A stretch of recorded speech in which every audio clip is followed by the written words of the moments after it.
Hi friends, పొద్దున్నే breakfast అన్ని రకాల పప్పులు దోరగా వేపుకొని మిల్లుకి పట్టించుకోవాలి. ఒక్కొక్క గ్లాసులో 3 స్పూన్లు వేసుకోండి. కాసి చల్లార్చుకున్న పాలండి ఫ్రిడ్జ్లో పెట్టుకొని మొత్తం పాలే పోసుకోవాలి. వాటర్ అది పోయకూడదు. హెల్త్కి చాలా మంచిదండి. నీరసం అది ఉండదు. ఫుల్గా వేసుకోండి. షుగర్ ఉన్న వాళ్ళు బెల్లం వేసుకోండి. షుగర్ లేని వాళ్ళు పంచదార పోసుకోండి. చాలా చాలా మంచిదండి హెల్త్కి మట్టికి. ఈ పప్పులన్నీ కూడా శుభ్రంగా వేపేసుకుని బాటిల్లోకి నింపుకోవాలి. బాదామి, వాల్నట్స్, గుమ్మడి పప్పు, పుచ్చపప్పు అన్నీని ఇలా దంచుకునండి. మీకు ఎంత కావాలితే అంత శుభ్రంగా గ్లాసుల్లో పోసుకోండి.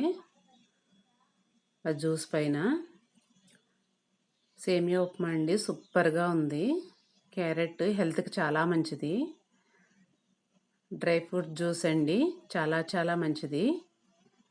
మీరు కూడా తప్పకుండా ట్రై చేయండి. నీరసం అది అస్సలు ఉండదు.